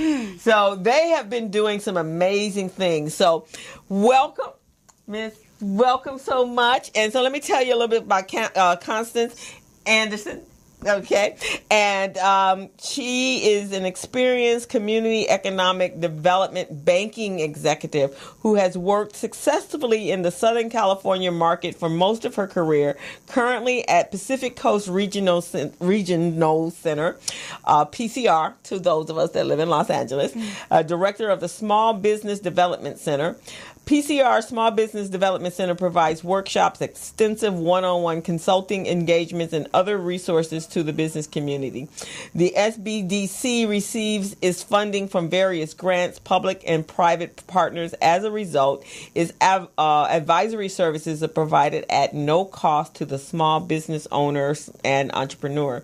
She has been with PCR since 2002 and has been instrumental in developing the Entrepreneurial Training Institute educational programs, as well as managing development and communication activities for the company. She became the director in 2007 when PCR was designated as a small business development center by the U.S. Small Business Administration. Welcome. Welcome. Now, I know you from fame. Right. When we both were members of First AME Church. Okay. Exactly. And we've been moving in the same circles in the community for a long time, even prior to my becoming the director, co-director of Recycling Black Dollars, but in the same space. I've actually attended to several classes in my early days. When I first started as an entrepreneur, in fact, I went to a expo. I want to say it was probably Barbara Lindsay's expo. And there was a booth with Pacific Coast Regional Center. And so my business partners and I went to a class there. And then, we did some other classes, and I actually did a certificate program at SC, and then I launched the business. In fact, my very first business was a matchmaking service. Really? Uh-huh. So I'm thinking might need to bring it back, huh? Just for a few months. But and then out there doing an event. One day I found I was teaching. So, but you guys do some amazing programs over there. So tell us about them and you. Okay, well, we'll start with me. Yes, let's start with you. So, Crystal, thank you very much for that introduction. Pacific Coast Regional, I said I was going to start with me, but I think I'm going to start with the more important part. Okay. And that's all the things that we do at Pacific Coast Regional. First of all, Pacific Coast Regional is a 40-year-old organization. Really? PCR started as a result of the business owner not having access to capital. As a result of that, the then governor, state officials decided, let's design a state of California loan guarantee program. Through that loan guarantee program, we were able to do things like work with financial institutions in trying to support small business by making sure we had loan programs that would favor clients that didn't necessarily fit into the traditional bank box. So with that, it made funding a little bit more easier for a business owner that had not been in business long enough to actually qualify for what would be traditional lending. And then we started the Entrepreneurial Training Institute. And the Training Institute is about 25 years old. Okay, that was all before I got there. Okay. As a result of me coming on board, my first set of responsibilities included running the Entrepreneurial Training Institute, doing marketing, media development, and grant writing. Okay. So I'm a grant writer as well. In 2007, we were approached by the United States Small Business Administration to become a designated Small Business Development Center, and therefore I became the director of that program. Now, that's a program in which I sometimes think of as sort of a well-kept secret as well. There are approximately 1,200 small business development centers throughout the country, and I basically operate as a director of 2 locations. And our first location is in Koreatown at 3255 Wilshire Boulevard. The second location has only been operating for about a year, and we're located in Compton. Compton has become very dear to me. We just celebrated our year anniversary of operating a satellite in Compton because I went to Compton High School. Oh, okay. So that to me said, okay, this is an opportunity for me to give back to a community. Right. We operate the center along with other partners that are doing different things in the community. So most of you already know Neighborhood Housing Services of LA County. Lori Gay is the president. She saw a building. She had a vision. She said, we need to do something with this and bring services to the community. And in doing that, we were able to bring this Small Business Development Center services into the community as well. What we do in the SBDC program is make sure that anyone that is aspiring, thinking, growing, expanding, needing to do anything in the small business world, they are able to do that most of the time absolutely free. So we have, or I'm required to employ a number of skill sets. And I think right now I have a team of about 20 people, and their goal is to make sure that anyone that reaches out to us has access to the services that we have.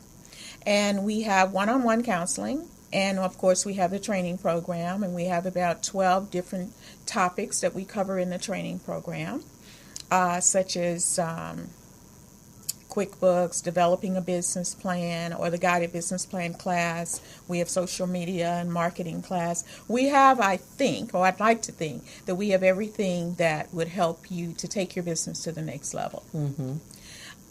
We work with entrepreneurs, or we work with individuals that are just thinking about starting a business. And I seem to like that a lot more than the established business, because then I don't have an opportunity to fix the things that they're doing wrong. So I want to appeal to our audience to think about, if you have an idea or a goal of starting a business, we're a good place to start. One of the goals that I have is to start a number of businesses. Now, I also have an access to capital goal, which says that I need to help my clients to get access to about $25 million a year. Most years we meet or exceed that goal. So what that should say to our audience is there's lots of money out there, but you do need to be prepared to get it. So what is the preparation to get that $25 million? The preparation begins with developing a business plan. And I know that there are people out there saying, I don't have time, I don't want to write a business plan. It's not that complicated. It's your vision. It's your dream. Let us just put that dream on paper. And then while we're putting it on paper, we're also helping you to create something that's going to generate revenue, which is going to employ people, which is going to expand throughout the community. So those services, actually, every time we open a business or start a business and we're able to create something that generates revenue, we're also able to create jobs. And then we have that great economic impact that comes with creating jobs. Now, that to our audience should not mean that you have to hire a lot of people to run a business, because you don't.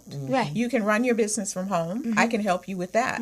You can run your business and decide that, hey, I've grown so much, I've got to hire people. We can help you with the hiring phase as well. So, we are all been doing this for a long time. And what would you say, because you guys, PCR, have been doing it for much longer than the rest of us out here, is some of the challenges, because you would think with all these, like I said earlier, with all these amazing services that's in our community, we should really not have a deficit with small businesses, right? Because you're free, the Urban League does free, Vermont Slauson does free. What is it that we need to do in order to bring in more businesses so that we can help build a strong, solid foundation and then be able to take that business to that next level. Because a lot of times the foundations are so shaky that they can't get to the next level. Right. Well, I think people are maybe afraid, or they think that there's just too much work involved in getting it done. And so unfortunately, it doesn't kill the dream, but what it does is it causes them to start something that they didn't start with the proper education or knowledge, and now it becomes a problem. Because doesn't that take you back to writing the business plan? Because a business plan gives you a solid foundation. Absolutely. And most of us are afraid. We're afraid to write the business plan because we think it's a lot of work, or then we find out that we don't really have a business. Yeah. That we ain't been doing anything for years. You've been in business for about 20 years already, and you try to go get a loan or something that's still telling you where's your business plan, right? It's the first thing that you need. You're like, I've been in business for so long, what about my taxes and all that? But when you have a business plan, it's you get clear on your vision. Absolutely. And Habakkuk 2:2 says, write the vision and make it plain. That's a biblical scripture. They do have a hard time with that one. It's just to put it down, take it out of here. Right. But that's what creates a foundation. It is creating a foundation, but I also like to think that what I like to share with your audience, with people that I'm working with, is that they're not in it alone. Right. They've got a lot of support mechanisms out there. I happen to think that ours is the best. Yes. But at the same time, you have someone that's basically working with you, hand-holding the whole process. So we can help you to put your dream on paper. And if you've been in business for 20 years and you've never done a business plan, and it's a relatively revenue-generating business and you're making money, I still need to understand how you're making that money. So I still need a business plan. I need to see revenue generation. I need to see projected revenue. I need to understand what you're going to do with those funds that you're looking for, that I'm trying to help you to get. When I started doing my business plan, it actually helped me reinvent some of the stuff I was doing. And every now and then in business, you end up having to reinvent yourself because things change. So when I started doing that business plan, I got clear on the vision that I wanted to create for myself, and it changed everything I was doing. I'm still not finished though.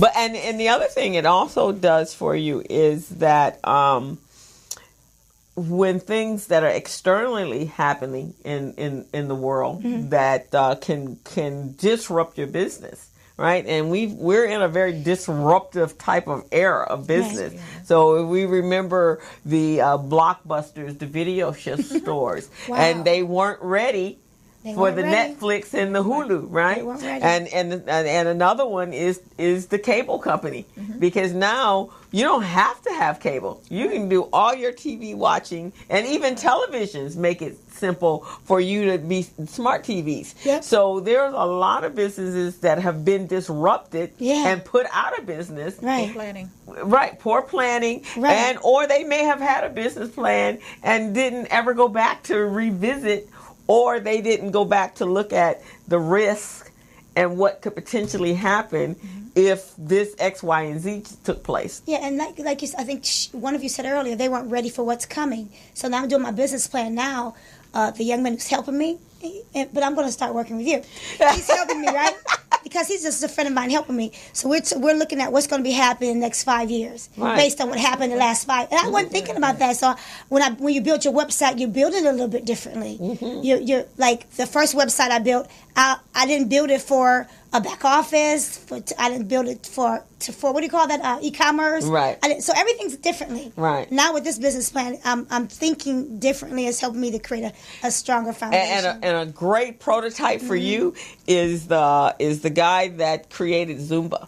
Right? So when he created that, he was so forward thinking that one is his, everything about it is his, so you can't even have access to it step is unless you become licensed, right? And that's where the money comes in, is he's licensed all of the ones that are out there do it. And then he has I read an article about him. He has a team of lawyers that scour the internet to make sure that none of his proprietary information ever appears there without his permission. Right. The clothing, the everything. But he allows so much freedom, though. Yeah. He's amazing. He allows so much freedom. And the reason why he can is because he has all those things in place. He allows us to use the logo. We just got little small guidelines. But he thought of everything. Right. He completely thought it. Said when he was figuring out the first 3 steps to what was going to be the Zumba workout, he was already thinking about the different cities he wanted to go in, and how he was going to license teachers and all that.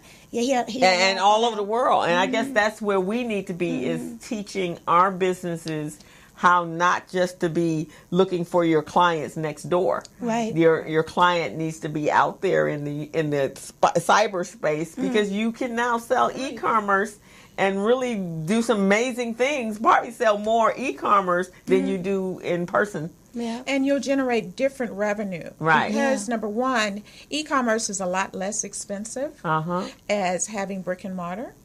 So you're able to sell your products online if you're prepared to do that, if you've got the website. We actually have someone that actually looks at the websites, can tell you where your hits are coming from, how many times they're looking at it. So we can help you to tweak the website so that, you're getting the exposure that you need to get in order to continue generating revenue. Because we're all about revenue, right? All about revenue. And then also teaching our businesses to leverage up. So if you in t-shirts, then what about distribution? What about manufacturing? And in your case, you're building a catalog of exercise equipment that you don't have to be everywhere, right? You don't have to be. You can still be a private trainer, but right there in their living room. Yes. And there's so many fitness trainers that have just made mega dollars doing that. That's how I started. There are people who are not even trainers that's making money in this business. Yeah. And one girl said she stopped doing makeup. Now she's doing fitness. Ain't licensed, making she was this high profile makeup artist doing eyebrows and everything. No longer doing makeup because she was able to do fitness and she turned all those followers into her fitness followers now, making more money than me. Yeah, beat me in my own game. and that's another reason for the business plan is to know who your competition is and know how to stay on top of the competition. It's all right, though. I'm coming after her. With your help.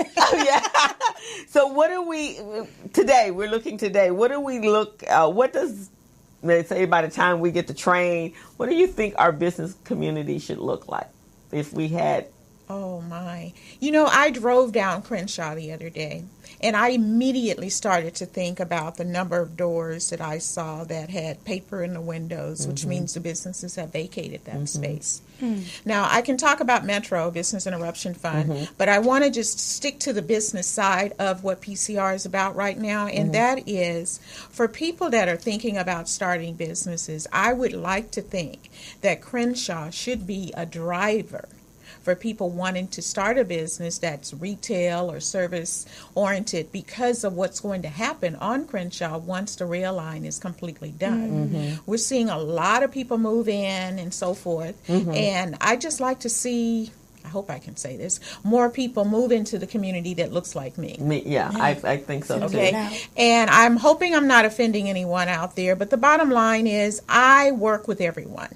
And I'm not going to not work with anyone that doesn't necessarily look like me. But the Crenshaw area has predominantly been an African American community.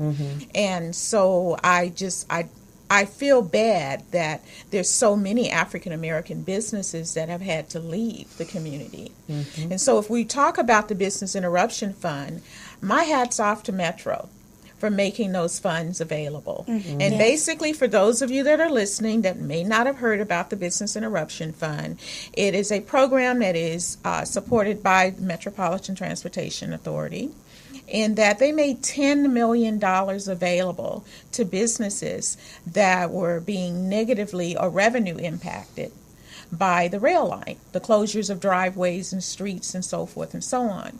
And in order to benefit $50,000 maximum each time there's an interruption, and in order to actually access those funds, we needed to be able to verify what the revenue stream was previously. So as long as we can prove the loss of revenue up to $50,000, and you are in line for a $50,000 grant. That's just money waiting for someone to just. And I think the saddest part, I was part of the streetwalkers to go up and down to the businesses to find out, where they were before they even start breaking ground. And it was kind of sad that, and I, in hindsight, we probably should have been out there like 5 years ago. Absolutely. Because in hindsight, what I saw was they didn't have websites. They had no way of contacting their clients or customers. They also didn't know how to pivot. There was one business that I actually consulted with, and he had a medical supply store, and it was fully stocked, and but no website. And I said to him when I first went, and no records of any monies or any products that he had sold. He had not kept anything. He had no POS system. His wife had a little dress shop next to his. She at least had a yellow pad ledger with her numbers, and so we could create a P&L from that. Because every time she did and sold and inventory and all that, she kept track, but he didn't. And it was sad because less than a year later, there was Kaiser. And he could have been selling to Kaiser. Absolutely. Wow. And any of the other medical professionals that were doctors that are in the community and that should be coming. And he was like, well, they won't be able to get to me. Well, you know what? That's not your problem, because they could have ordered from you online. Right. That's UPS's problem, how they're going to pick up your packages. And they'll figure it out. And they will figure it out. So that wasn't your problem. But it was too late. It was nothing we could do. So he ended up closing his doors, and I guess he liquidated all of his product. And that like hurt. It's That is like, wow, that hurts. And then so many of the others that were up and down Crenshaw. And I think we lost some 300 and something business from what I heard. But in hindsight, but again, we sometimes don't think of what the future disruptors are going to be, and we could have actually been out with all our organizations. We could have saved that. And now the ones that we need to start to look at is protecting is the Lamert, because there's still those over there, but they need to know how to do businesses. Right. They need to know. So we need either bring them to you, come to them, whatever we need to do. And they're new businesses that roll. You roll. Yeah, I So there you go. Have business education and development will roll through the community to help you. But you guys got to reach out to us and be receptive to what we're giving you the strategy. Right. So there's some new businesses that are popping up in Lamert. And so we need to reach out to them. I actually go and knock on doors. Right. And so that we can get them the services they need now. If they're going to be growing and position them so that they can come get working capital. Absolutely. The certification, I know you guys do the minority to me, that is a game changer. It is. I want to talk about certification. Yes, if please you don't do. mind. You don't mind? Okay. So last year, we were contacted by the County of Los Angeles. And between the County of Los Angeles and Citibank, CITI Bank, we were able to put together a program that was designed specifically to help small businesses, which is 500 or less employees and $5 million or less in revenue, to get certified so that they could benefit from the possible contracts with the County of LA. I mean, this is where they're saying, can you help us to reach more people so that they can get certified? Once they're in the pipeline, then they have an opportunity to bid on contracts. Well, we were already helping people to get certified. We do small business enterprise certification, Metropolitan Water District certification, 8A certifications. I think people should look at those certification possibilities as another way of generating revenue. That revenue is not going to stop. It's like once you have a contract for $500,000, they're going to pay you on that contract. And then you can still run the other pieces of your business at the same time. But then you've got this just magnificent amount of money coming in because of this contract. Now, what typically happens with the contracts or the vendor relationship is that most of our small businesses or some of our small businesses don't have the capital to be able to manage the contract. Now, what that means is that I'm buying flags, I'm selling you flags, but I don't have the money to manufacture the flags and so forth. But that's where we come into the picture, okay? So we can help with all the financing. There's very little that we really can't do when it comes to working with a small business. And I'm going to specify small business and entrepreneurs, okay? Now, some people don't think of themselves as an entrepreneur, and some people don't think of themselves as a small business. I see them one and the same. One and the same. Okay. Absolutely. So what I'm saying to your audience is that if you're a small business, if you consider yourself an entrepreneur, if you're a home-based business, if you're a business that basically you run from your laptop, you can still work with us. Any kind of business. Any kind of business. Yes. There's a couple that we're not allowed. This is a federally funded program, so there are a couple that we're not allowed to work with. Oh, okay. They're the obvious. The new industry. The obvious. Now, is there a class that you teach for the certification, or? Yes, there are classes. We have a class called Intro to Contracting. Okay. And Intro to Earning Contracts. And those are, I believe right now, they're free. Okay. Most of our classes, the most expensive class I think that we have is the Guided Business Plan class. And the reason that one is a bit more expensive is because there's a workbook involved. We spend a lot of time trying to produce the materials to make it work. So on average, how much are the classes? About 50. Oh, that's not bad. And they're anywhere from 3 hours to 6 hours. And that's similar to the class that you teach that we offer right here. That's great. Yeah, and as I said, Well, I'm sorry. there's plenty of the training is there. There is no excuse for that. Now, part. I was on a call a few weeks ago, and they talked about the certification, and the young man who actually makes $80 million, this young black guy who started his company he started his company 8 years ago, and he makes, he made I think he makes on average about $7 million a year or something like that. He's doing extremely well. He talked about being certified, no class necessary. Tell me how important the classes are. Because a girlfriend that was on the call, got off the call, called in, got her certification. Took her about 3 days. She got certified, no class. But tell the audience why you feel that the classes are important. Because the class is important if you really don't know what to do. You can get certified and still never get a contract. Never get a contract. So the idea is the class helps you to understand why Department of General Services is asking you for your cash flow analysis. Why they're asking you where your bank account is, how long you've been in business, what kind of a track record do you have. Because they want to make sure that you can actually do business with them. So the class isn't absolutely necessary.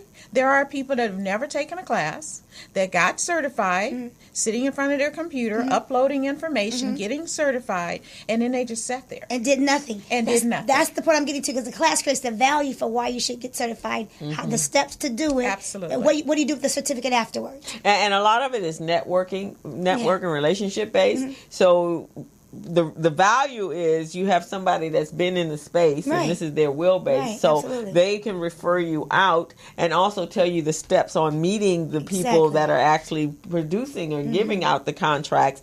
And the other piece to it is that while you're building yourself up to a place to become certified with your financials and your because you have to have your tax returns, 3 years tax returns, and you have to have business licenses with the city and state that you're working in, and then you have to have financials. That's very, very important. And so while you're working up to that, you can meet some individuals in that space that are ready to go, and then you can become the subcontractors, and you can stay as a subcontractor if you want, but or you can let somebody else be the prime and get the bonding and all that sort of stuff. But that's why the classes are so invaluable. And you actually, to be certified doesn't cost you a dime. But you just go online. I don't take no class. I can just get certified. But then you do nothing with it. Oh, I don't know what to do. And I hear that a lot. I hear, I got my 8A certification and nothing happened. Because they didn't. Well, you didn't do anything. Right, exactly. You know, a girlfriend of mine is taking an acting class. It's not because she can't act, because they're casting out of that class. and there are also other working actors, and the teacher actually the teacher's a producer of a show. So, I get it. I totally get it. And the most successful people never stop learning. They invest. People invest. I know George Frazier was saying last week when I was at his he was here at a seminar, and he said he invests about $100,000 a year in himself Wow. and going to other conferences and meeting other people and bringing and reading books. And so it's a large number of things that he's doing in order to make himself better and to continue on doing what he's doing. Because even the coaches or the trainers got to go get some more training. Right. Absolutely. You can't if not, you're using dated, stale, outdated material. And yeah, I stole all the stuff we was doing today from somebody else from my training. Who trained me at 4. Right, exactly. And I came and did the same workout. No, I'm just right, but you do that, right? You go to different places and try out their classes. You're like, oh, I might use that, or you go hear other speakers and like, oh, I like that little nuance that they're doing. Constantly learning. Constantly learning. But let me ask you this: how do you convince a small business owner that may be having some financial difficulties that they should invest $75 into understanding how to write a business plan? Right. Because that's a challenge for us too. Yeah, that could be a challenge. And most people think, well, those are our tax dollars. Well, the program, the majority of everything I do is derived from tax dollars because they're federal programs. But at some point, when you start to overspend, you have to find ways of generating revenue. So even though I'm running a program, there are certain things that I have to do so that I can continue to do what I'm doing to help the small businesses out there. So for all the listeners or watchers, if you call our office and you said, I saw you on the Crystal and Dawn show. Gilbert. Thank you for that. She was listening. I felt bad I had to say Gilbert real low. Instead of the $75 fee, which is the cost of the business plan class, we're going to do it for $50 for about 30 days. And that's 30 days from today. And I can't tell you right now the date of the classes, but I can tell you the website. Can I do that? Yes, you most definitely can. The website for looking for the class is www.Pacific, P, Coast, C, Regional, R, S is in Sam, B is in boy, D is in David, C is in Charles.org. And our telephone number is 213-674-2696. You have an option of taking the class in LA or Compton. The fee will be the same. I hope that we can encourage you to do that. Can I actually, one more time? Yeah. At least your phone number one more time. 213-674-2696. Thank you. And when I edit the show, I'll put the phone number in the company. I personally think that, especially with our people, we're a very interesting group of people. And so even though we want free, we don't value free. No, not at all. So so I'm a component that there should be a price on something, on some things, because I think when you have some skin in the game, when you've paid for a class, you're going to make all the effort to go there to get, because they're going to be the first one to say, well, you didn't give me everything that you said you were going to give me for my $5. But at least you put your skin in, and you're asking me that. So I'd rather hear that than you just not show up, which is a lot of times, because I'm sure you get the same thing. When you have free classes, you get all this registration that could be hundreds of people, and you're just like, oh, look at that, we're going to have hundreds of people. And then when the day comes, nobody shows up. Because it's free. We should talk about that too. Yeah, we should. RSVPs. Yeah, we should talk about that. Yeah, because that's really important. And I told them when I was at Dr. Rosie's town hall meeting, and I told people, I said, you know what? It hurts our feelings. It's like having a party, and you all excited about your party. You done laid out this amazing food spread, and you done gone got your hair done, your nails done, your lashes, and then nobody shows up. That hurts our feelings, guys. Absolutely. And we're excited because I put a lot of work in, and I'm sure you do, and you do as well, to preparing and being ready for a class. I mean, there's a lot of time that goes into that part. Time, money. Time is money, right? Right. Yeah, absolutely. And what I try and communicate to some of the clients that we work with is that I'm there for you, but at the same time, there's value in what I'm offering you and the time that I'm spending putting the materials together for you. And so I want you to take advantage of it, but don't just look at the email and say, okay, I'm going to register for this. You can also go back in and unregister. Mm-hmm. Okay, so it's another step. Right. Yeah. And we're okay with that, aren't Right. we? Yeah, because Yes, I'd rather we're you okay not with that. to know that you weren't going to come. Exactly. Than to know that you're expecting you to come Right. and then you don't and come not up. the day of. Right. And not the day Not of. the day of, because So, yeah. no, I quite agree That's with sad. that. I mean, Because and- it respectfully frees the space up for someone else, just in case there's a count, and then you allow the person to say, okay, I don't have to create another booklet. It's just common And sense. I actually stopped doing QuickBooks classes for that very reason. Really? I would hope, because it was religious, like for 4 years. Every, starting in December, I'd have a full week class, and then I'd do January and February, getting you ready so that you could do your taxes. And I did that for about 3.5 years. And I ended up teaching 2 people. No, you know what? I can come to your office and do this. So that's kind of what I start doing. Now I get a better traction. Mm-hmm. I actually just physically go to your office and use your computer. We teach you right then and there, and I get a better reception from that. Yeah, that's good. And now I'm getting ready to do a class on training the trainer. So because there's the need for having a good bookkeeper that really knows what they're doing, and it's and stays up to date with current software programs. That would be you? Yeah, that's me. And training other people, because the need is so great. Sometimes I can't, I get calls from Vermont Slauson, I get calls from the Urban League, I get calls from all over the place, and I can't always be everywhere. So I'm going to start training people, and I train a class. Awesome. Yeah, I train these are for employees. I do a program with the Los Angeles Office of Education, and it's a cohort with Mount SAC. And I teach bookkeeping. I teach accounting first, accounting basics and fundamentals, and then I teach software, QuickBooks.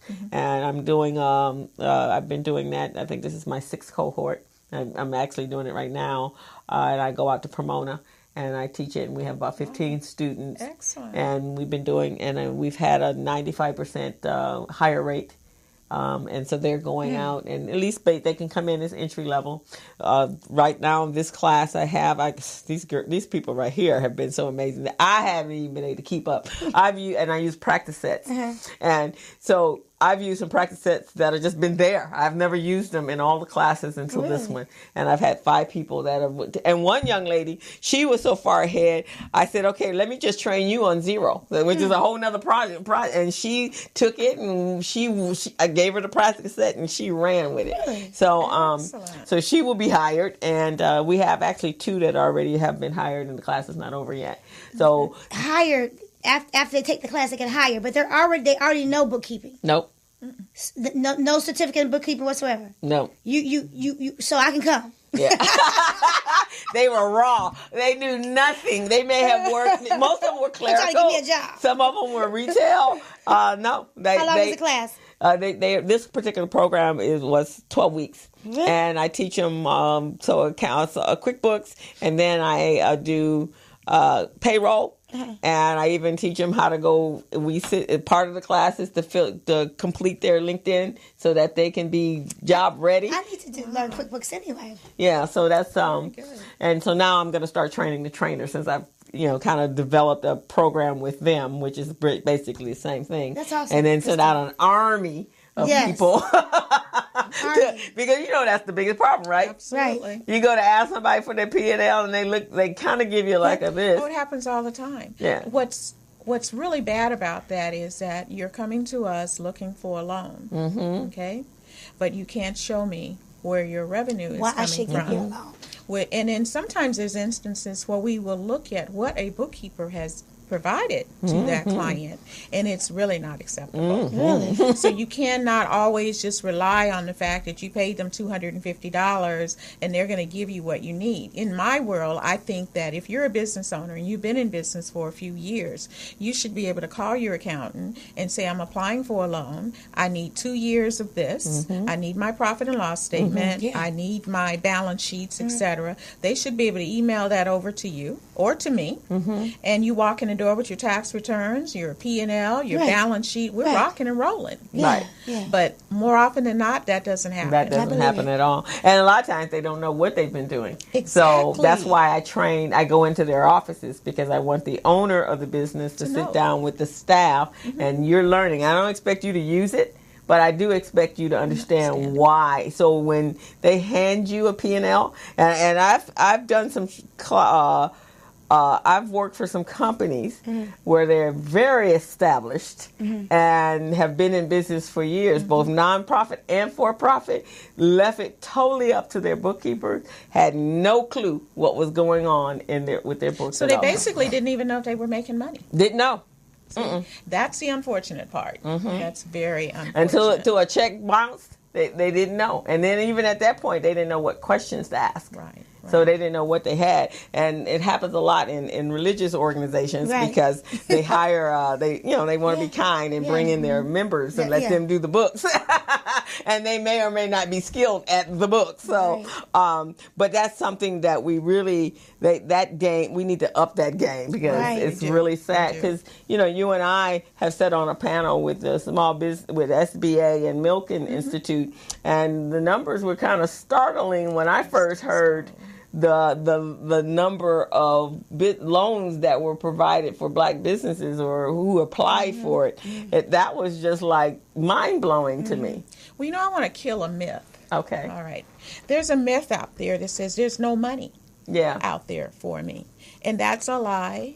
There's lots of money, because as long as there's a bank out there, there's money.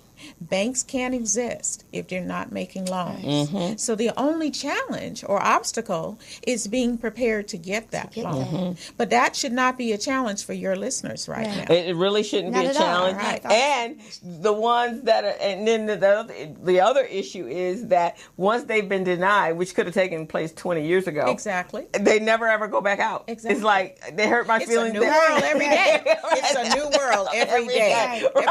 Every day it's a new world. There's It's a new new world. bank, or there's a new loan program, or there's something that will support your business.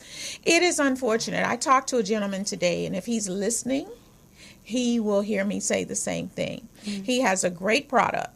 Okay, he has absolutely no money. Okay, he has a product that he'd like to make available to sell. Okay, but he doesn't have the money to get it manufactured to sell it. He's looking for $250,000. I don't know that there's a loan program out there that's going to allow me to make a loan or to facilitate him getting a loan for $250,000 when you can't show me where the revenue is going to come from to repay the debt. Right, exactly.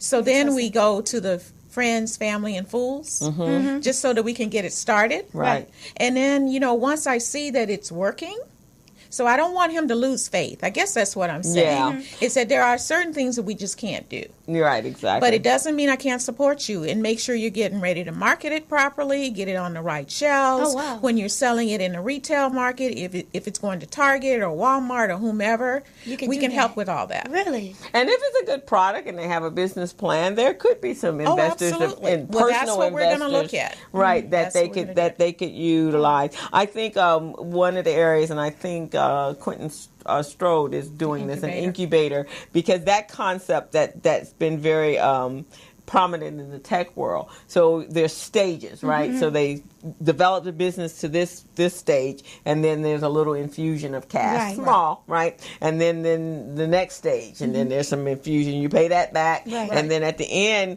now we're seeing that you're committed to your business, and you're making progress, and maybe going out and you got a marketing plan, and then by the time with those little infusions of cash, by the time 2 years come along, then they could come to you, and now you can look back. You have an organization, a launch pad or an accelerator program where you can go, so how were they? How did they do? Was it consistent growth? Was it consistent involvement in the business? Not pick up the business and drop the business because you got to work for somebody else and then come to you and ask for $250,000. Because those disciplines, just like David said, work straight into the night. I mean, for my business, I have not slept. That's that's what my I'm sweat doing. equity, right? It's your dream. Exactly. Your So dream. I'm sitting here. I've yawned about 12 times. It's not because I'm bored, because this is great. I'm tired because I've been up working, putting in the work. And that's what happens when you're growing a Right. business. is Because I got to work during the day and get the money, and then at night you got to create. Be creative. So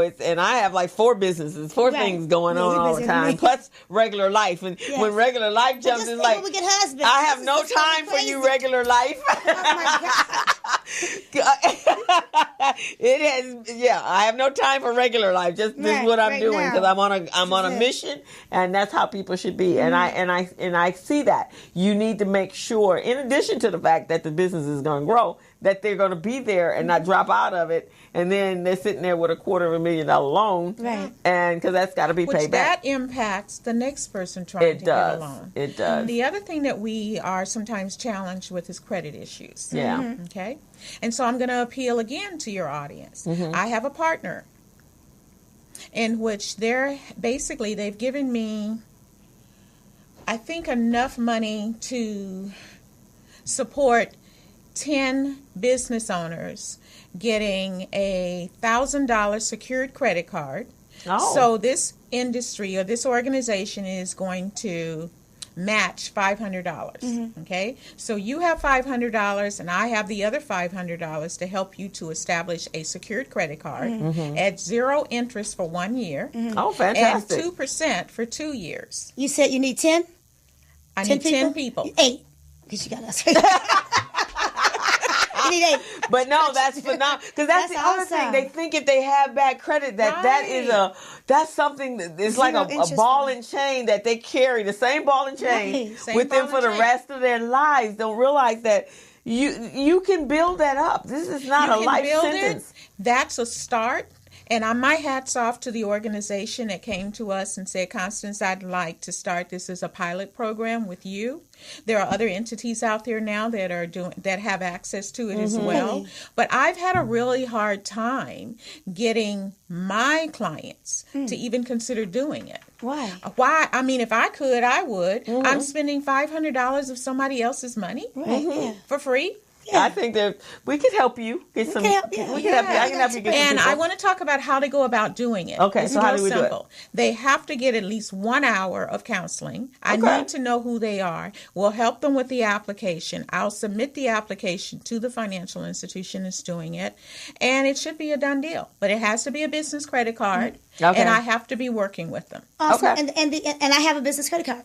No, I don't have. I have no credit cards whatsoever. You might wanna So you do have that. no credit. No, I have a car. Well, your car. my Yeah, car. your That's the car. only credit I have. I still have no credit. People say you have no credit, so I need to build my credit up. I Right, have for no especially credit. your business credit. I've prided myself on never having a credit card ever in life. Yeah, but for business, That's you, a good Which thing made and a no bad sense. thing. yeah. I'm glad I didn't, but it doesn't help me for business. Yeah, because sometimes you do need it, and you need it in order to establish that Yes, credit, because that's the exactly. only way you can pay cash, but the only way they can see if you're going to be a responsible recipient I of get it your, now. because you do need working capital, Right, right? you do. Right. Every business, no matter what level you are, you need working capital I do. to know that you have, if payroll comes up, you do have this little fund over here that you can tap into in order, because you got, you're in between contracts. Yes. And that happens a lot with contracts, that the money doesn't come in. It comes in, 30, 90, 60, 120 days. Right. But you still are operating in that time frame. So, yeah, so that does help. That's exciting. So again, it's been so wonderful. It's been great. So Thank you see, you you. did your own little thing, even though we had the energy awesome. people beforehand. You did awesome. Yes. Thank you for Good having me. information. Thank you for And having me. when we edit it, then I'll send it over to you. You can put it up on your website, Oh, cool. and then Tag we'll us mark in it. it? Yeah, we'll Oh. tag us, and then I'll market it on our sites, and Okay. she'll do it on there, so people will hear what you have to say. Excellent. And if you give me the information, I'll make sure in the description box on how to reach PCR, and as well as if someone's interested in any of the programs that you Okay. have, I can put some Excellent. so that we way they really know. appreciate Yes. it. It's like anything. Use it or lose it. Yes. So these are opportunities to the audience. These are opportunities that we're presenting. Take advantage of them. No, for sure. For sure. So before we turn, because we started a little late, but before we go, again, I want to remind everybody, we have our children for the Biz Camp. We don't need any more children. We have 62 children. But I do need mentors and speakers to come out and volunteer some of your wonderful time to share all of your skills with our kids so that they can see people that look like them are doing some amazing. Yes. You're in, so I'm going to send a link over to you. So if you're interested, reach out to me at 323-906-7004. And also you can go call the Urban League and ask for Bonnie Jeter, and her phone number is 323-299-9660 at extension 2212. That's Bonnie Thomas Jeter. Or you can reach out to her at BonnieThomas-Jeter at laul.org and let her know that you want to volunteer. Coming up in 2 weeks, Recycling Black Dollars, we're having our monthly second Tuesday of the month networking breakfast, saluting dads and grads. It's June 12th. Tuesday from 8 a.m. to 10 a.m. at Denny's Restaurant on Coliseum and Crenshaw. Our special guests, our guest speakers are Peter Jackson from City National Bank and Michael Jones of Success Management. So you want to come on out and join us to network and recycle our black dollars. Awesome. We want to thank you for coming out and enjoying, and we just enjoyed you. Thank you. I've enjoyed it too. Yeah, so it's not as bad as you thought, huh? No, not at all. Not at all. It's like sitting in the living room talking about business stuff. So we're Don. Yeah, you can join Crystal and I this coming Friday on the 8th of next week. We'll be doing some Zumba, one of our favorite exercises. We're going to do Zumba fitness. Come have some fun with us. The address is 3669 54th Street, right off of Crenshaw. And they should tune into you on your... Every Monday, this coming Monday, Build the Body You Want. We're talking, it's Men's Wellness Month. Oh. So we're talking to our men about being in the best shape of their life and why it's important for them to go to the doctor. We're talking about men's wellness. We're talking about men in fashion. Okay. Yes, we're talking about hot bodies. And Dawn is an amazing trainer. I'm in my training class every morning. She's so energetic. And guess what? She's going to be in the training class forever. Yeah, right. Yay! So, yay! So we will see you next week. Gilbert will be in the studio next week. Yes. And then Don will be back on the 14th because Gilbert will be back out of the studio. And so we have a fantastic weekend and week, and we will see you next Friday. This is Crystal from the Business Zone, and we are out. As a small biz pro, so we roll, using procurement, program, and control.